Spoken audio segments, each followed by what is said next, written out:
Muy buenas tardes, mis queridas hermanas y hermanos.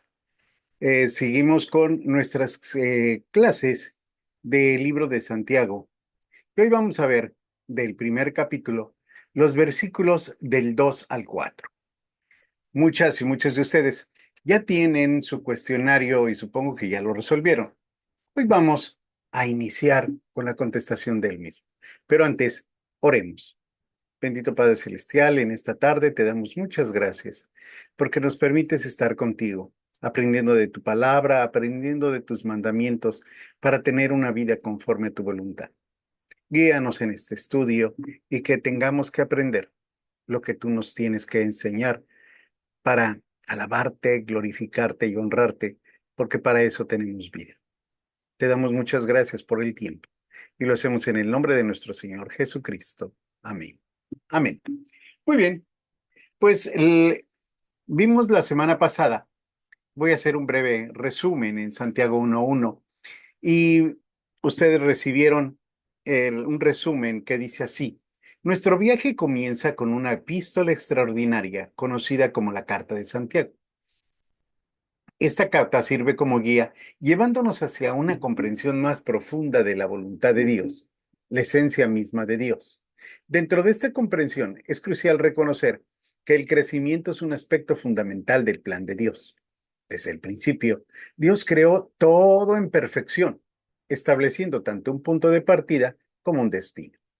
Cada ser vivo experimenta un viaje con un comienzo y al final muy claros.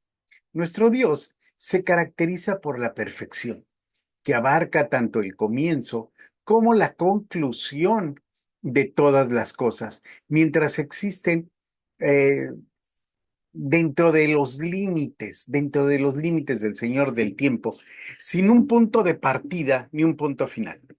Demos gloria a nuestro divino Creador.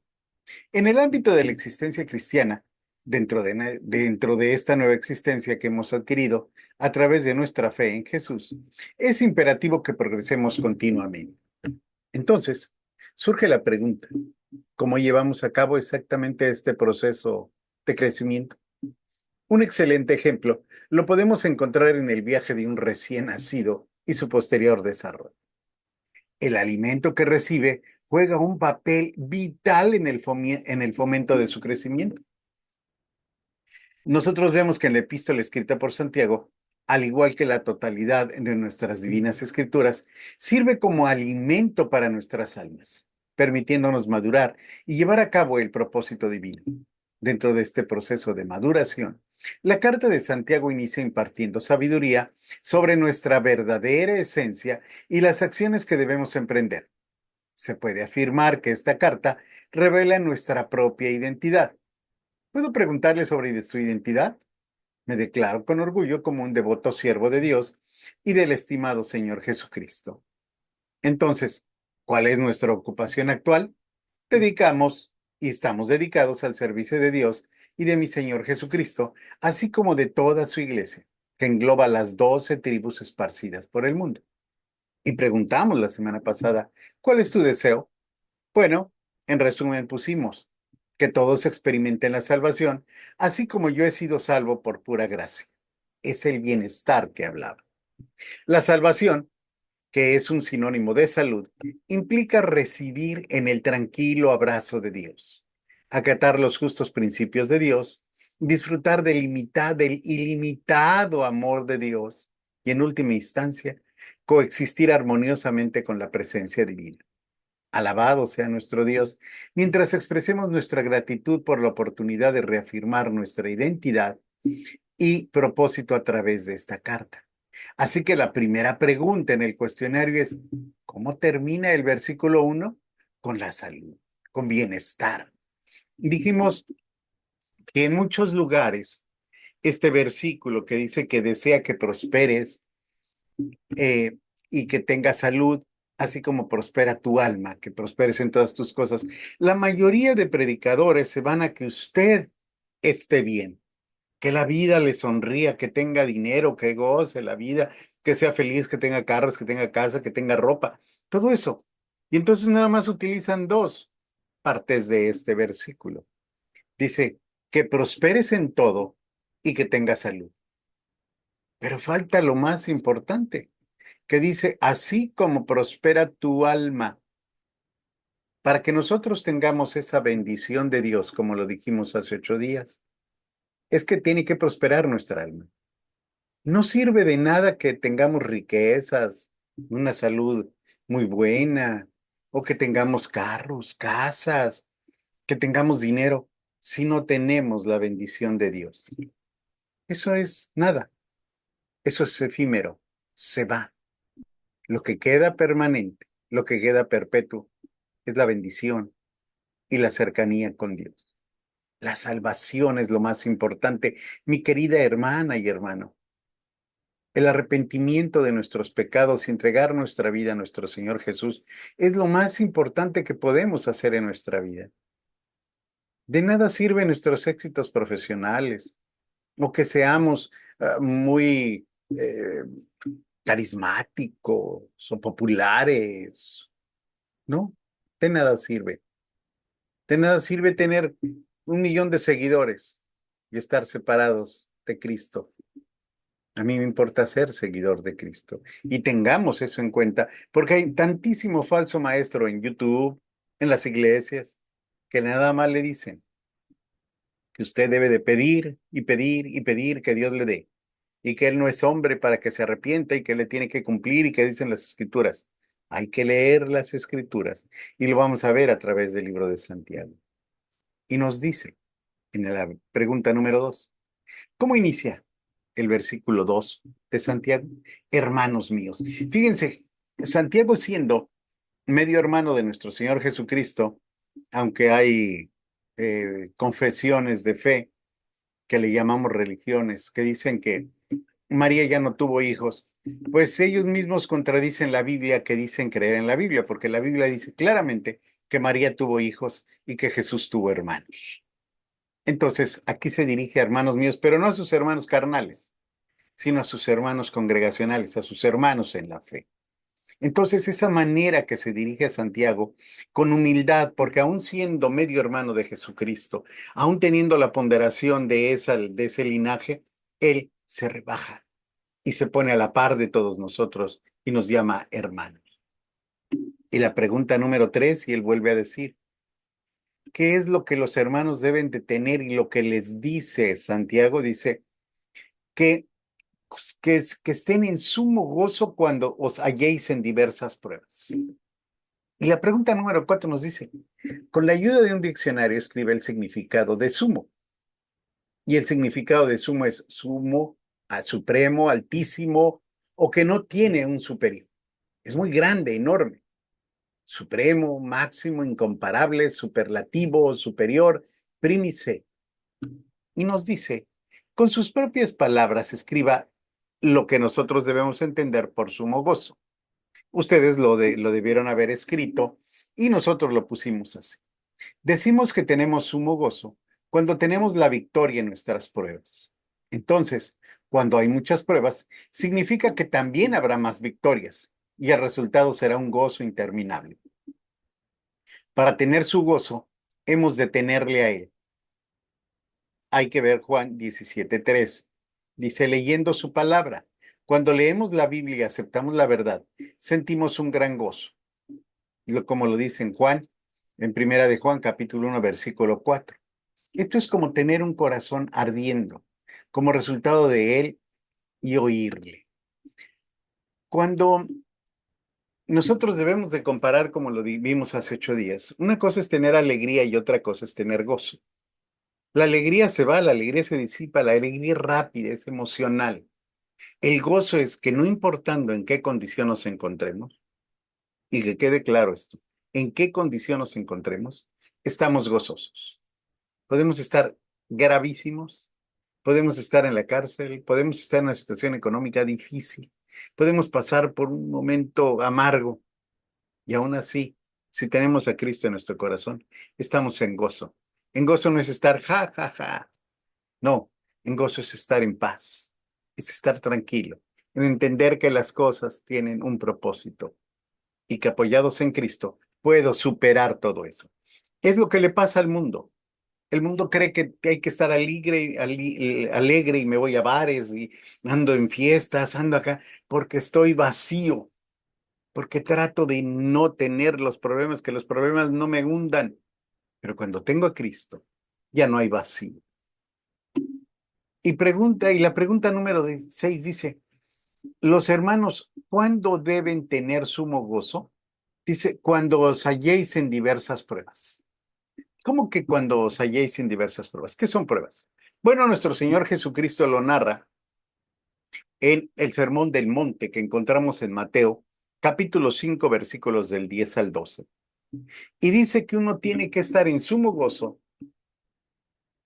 cuando pasamos estas situaciones que él refiere. Y dice así nuestro Señor Jesucristo: los que padecen persecución por causa de la justicia. Es decir, quienes sufren persecución por causa de Cristo o de seguir Cristo, esos deben de andar en sumo gozo. ¿Por qué? Porque van a andar en persecución por andar y seguir a Jesucristo. Dice, cuando por mi causa os vituperien. Hay mucha gente que insulta a uno que es cristiano. Cósese, hermana, hermano, cuando le digan algo. Cuando por mi causa os persigan. Hay mucha gente que le persiguen, que nada más lo ven con una Biblia y lo apedrean. Hay muchas personas en China, en otros lugares de Asia, donde hasta la lengua les cortan para que no hablen de Cristo. Cuando digan toda clase de mal contra vosotros, cuando digan toda clase de mentiras contra uno, porque así también persiguieron a los profetas y a los mártires. Esas son las pruebas, y es donde nosotros tenemos que estar en sumo gozo. Y en Hebreos capítulo 10, versículos 32 al 34 dice que también estuvieron en sumo gozo y sostuvieron gran combate de padecimientos, con vituperios, con tribulaciones. Fueron hechos espectáculo, recuerdan ustedes, porque han visto y han escuchado eh, historias acerca de los mártires que ponían en el circo romano. Bueno, pues esas personas morían devorados por los leones o por toros o los jalaban así, caballos, los descuartizaban. Morían cantando, morían alabando al Señor. Incluso Nerón mandaba perseguir a los cristianos y los ponía sobre unos pilares y les prendía fuego, o sea, los quemaba vivos para que fueran antorchas, decía Nerón. Fíjense nada más lo malo. Dice también que ser compañeros de los que estaban en una situación semejante, de los presos también os compadecisteis.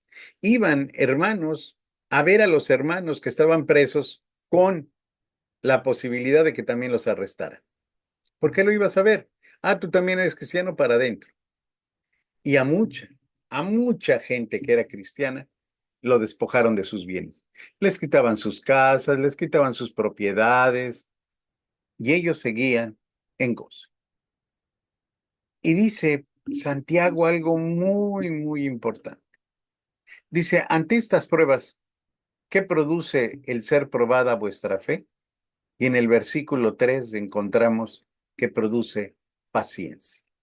La paciencia. ¿Cómo es posible que me encuentro perseguido, que me encuentro atribulado, que la gente me hace daño, que me está atacando? Yo estoy en en sumo gozo, que aparentemente no pasa nada. No, sí pasa. Fíjense lo que dice el diccionario de lo que significa paciencia. Es la capacidad de padecer o soportar algo sin alterarse. También es la capacidad para hacer cosas pesadas o minuciosas. Así que, en el contexto, tened por sumo gozo cuando os halléis en diversas pruebas. Santiago considera las pruebas como inevitables. Él dice que cuando no sois hallados en diversas pruebas, estás normal, no tienes preocupaciones, pero cuando vienen las pruebas es cuando tienes que tener ese aplomo. Al mismo tiempo, las pruebas son ocasiones para el gozo y no una resignación desalentadora. Podemos tener sumo gozo de las pruebas debido a que son utilizadas para producir paciencia. Y nuevamente repito, la paciencia proviene de una palabra griega, de una antigua palabra griega que se llama upomone. Esta palabra no describe a una espera pasiva, sino el sufrir sin rendirse. Fíjense bien, el tener paciencia no describe una espera pasiva, sino el sufrir sin rendirse. No es tanto la cualidad que le ayuda a esperar calladamente en la sala de espera de un doctor, sino es la cualidad que le ayuda a terminar el maratón. La antigua palabra griega de upomone proviene de upo, o sea, bajo, el estar, soportar, permanecer. En su raíz, significa el permanecer bajo. Tiene la imagen de alguien bajo una carga pesada y el tener la resolución de permanecer allí en lugar de tratar de escapar. El filósofo Filo llamó a Upomone la reina de las virtudes. Está en un libro de su biografía de un autor apellidado Hiebert. Entonces, él, Filo, le llama la reina de las virtudes. El comentarista griego Osterling dijo que esta palabra de paciencia describe el marco de la mente la cual soporta. Así que sabiendo que la prueba de vuestra fe produce paciencia, dice Santiago, la fe es probada a través de las pruebas y no es producida en las pruebas. Las pruebas revelan qué tipo de fe tenemos, no debido a que Dios no sepa qué tipo de fe tenemos, sino para hacer nuestra fe evidente a nosotros mismos y a aquellos alrededor de nosotros. Si las pruebas no producen fe, entonces, ¿qué lo hace? En el libro de Romanos, capítulo 10, versículo 17, nos dice así: así que la fe es por el oír, y el oír por la palabra de Dios. La fe es edificada en nosotros mientras oímos y entendemos y confiamos en la palabra de Dios. Y produce paciencia. Las pruebas no producen fe, pero cuando las pruebas se reciben con fe, estas producen paciencia. Pero paciencia no es inevitablemente producida en tiempos de prueba. Sino las dificultades se reciben con incredulidad y quejas, las pruebas producen amargura y desaliento. Es decir, si yo estoy pasando pruebas y tengo la capacidad para irlas resistiendo, voy a estar fuerte y mi fe va a crecer, porque sé que voy a salir victorioso. Pero si no tengo esa fe, soy incrédulo y me estoy que, ay, ¿por qué a mí? ¿Por qué esto? ¿Por qué acá? ¿Por qué allá? ¿Saben qué es lo que produce en mí? Amargura, desaliento, tristeza. Y muchas veces, personas que pasan por estas pruebas se suicidan, se tiran a las drogas, o como les decía hace rato, andan de fiesta en fiesta y andan de fiesta, como dicen los muchachos, ¿no? Así, perdiendo el tiempo, distrayéndome. Este es el por qué Santiago nos exhorta a tener por sumo gozo. El tener por sumo gozo es la respuesta de la fe a los tiempos de la prueba. Entonces, nosotros vamos viendo qué va a producir esto. Y dice la pregunta número 10. ¿Qué debe de tener la paciencia? Una obra completa. Entonces, nos preguntamos, ¿a qué se refiere que más tenga la paciencia su obra completa? Que dice el versículo 4. Lo encontramos en el libro de Colosenses, capítulo 1, versículos del 9 al 11, que dice así. En el versículo 9 dice, no cesamos de orar por vosotros y de pedir que seáis llenos del conocimiento de su voluntad en toda sabiduría e inteligencia espiritual. Es importante resaltar que uno debe de estar en oración no solo por las necesidades personales, sino por aquellos que conocen o no conocen de Dios. Tenemos que estar preocupados por ellos y orar por ellos. Dice el versículo 10, para que andéis como es digno del Señor, agradándole en todo, llevando fruto en toda buena obra y creciendo en el conocimiento de Dios. El testimonio ante los demás, así como la empatía con ellos y con el necesitado sobre todo, y la lectura constante de la palabra de Dios, es la que nos lleva a ser agradable en todo a Dios. Cuando usted se compadece de alguien, Cuando no lo hace por obligación o por lástima, sino porque verdaderamente de dentro le sale ayudarlo, donde no le dice pobrecito, donde no se compadece, sino lo ayuda, se siente parte del problema que está sucediendo a la persona, usted está agradando a Dios.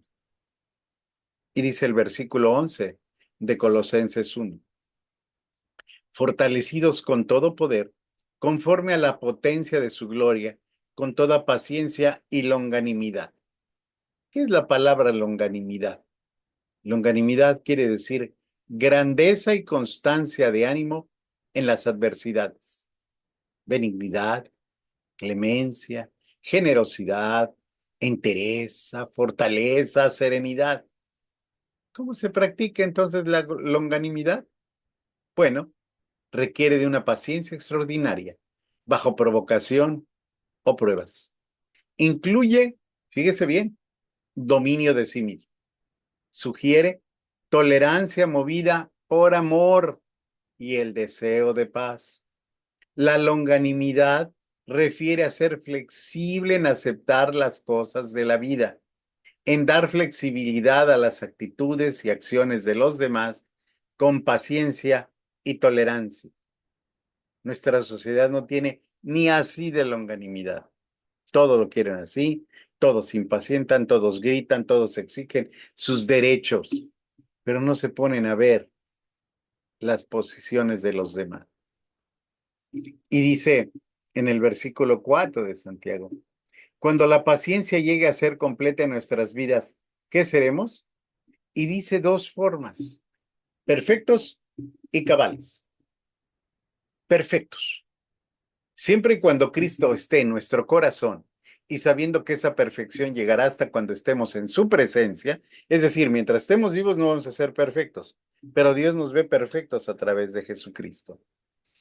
Porque mientras vivamos, seguiremos luchando con nuestra carne, pero el Espíritu Santo nos estará perfeccionando.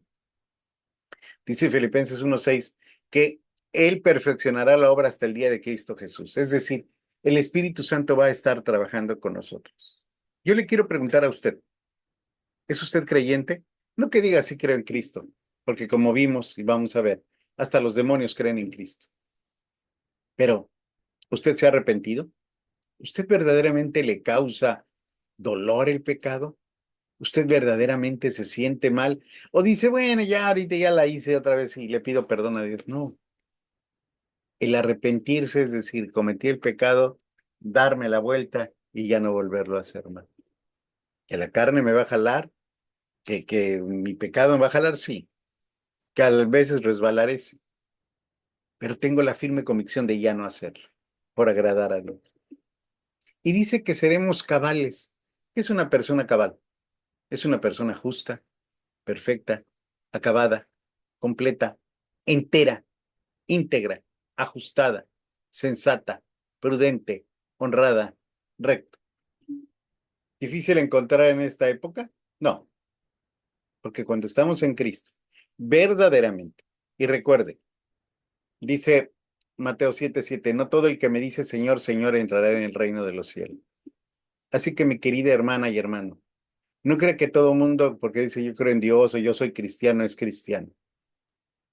Sus acciones, como lo estamos viendo, sus actitudes, son las que dicen si eso no es cristiano. ¿Cómo se comportan? ¿Cómo hablan? Sí, dicen que son cristianos y siguen diciendo majaderías. Dicen que son cristianos y son intolerantes. Dicen que son cristianos y no ayudan al prójimo desinteresadamente. Dicen que son cristianos y abusan de las personas. Dicen que son cristianos y siguen viendo cómo trabajar menos. Cuidado, cuidado. No todo el que me dice Señor, Señor, entrará en el reino de los cielos.